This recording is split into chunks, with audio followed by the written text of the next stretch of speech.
Decision quality, why health, performance, and outcomes are decided upstream.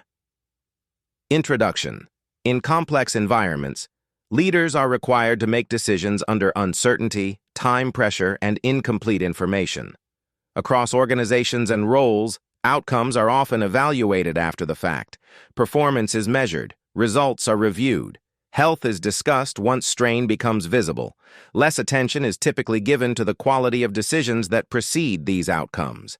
This session introduces a simple but powerful idea. Outcomes are shaped upstream, and one of the most influential upstream variables is decision quality. This is the first in a series focused on decision quality, health, and performance output. Decision quality is not about intelligence. It is not about speed, and it is not about having perfect information.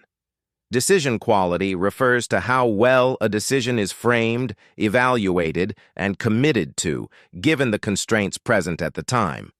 In some contexts, leaders are operating under sustained pressure. In others, decisions are made with limited recovery, elevated cognitive load, or competing priorities. In these conditions, decision quality becomes a differentiator. Two individuals can face the same information and reach different outcomes, not because one is more capable, but because the decision process itself differs. Health is often discussed as a personal matter. In leadership contexts, it functions more accurately as a decision multiplier. Cognitive readiness, sleep quality, stress levels, and energy availability directly influence attention, judgment, and impulse control. Research in neuroscience and behavioral science consistently shows that fatigue and cognitive overload reduce the brain's ability to evaluate risk and trade-offs.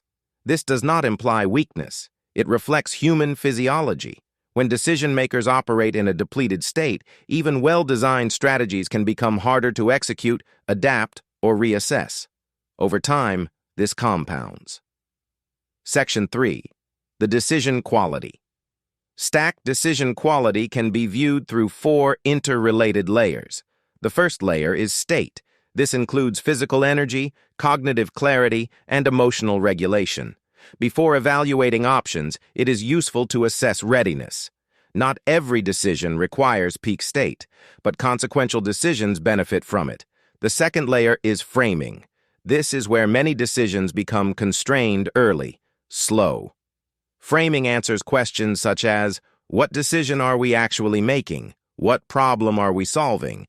Is this decision reversible or irreversible? Clear framing reduces noise and prevents unnecessary complexity.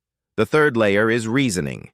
This includes how information is evaluated, how assumptions are tested, and how bias is managed.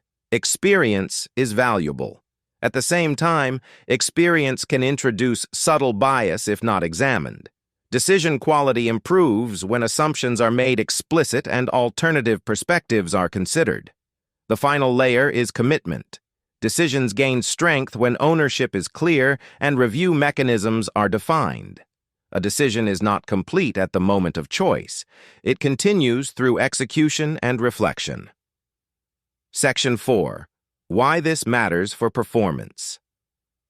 Performance outcomes are often discussed in terms of effort, capability, or execution. These elements matter, but they operate downstream of decisions. When decision quality improves, effort becomes more focused. Capability is applied more effectively. Execution becomes clearer, calm emphasis. Over time, consistent decision quality supports sustainable performance and healthier operating rhythms. Section 5. Practical application. Decision quality does not require complex tools. It benefits from structure.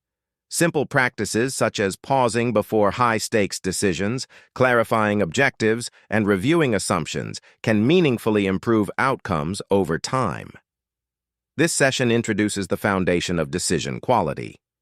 In future sessions, we will explore practical tools, including a concise decision checklist and scorecard designed for real-world use. If you would like access to the Decision Quality Checklist and a short guide expanding on these ideas, you can find the link in the description below. Decision Quality Compounds. Thank you for listening.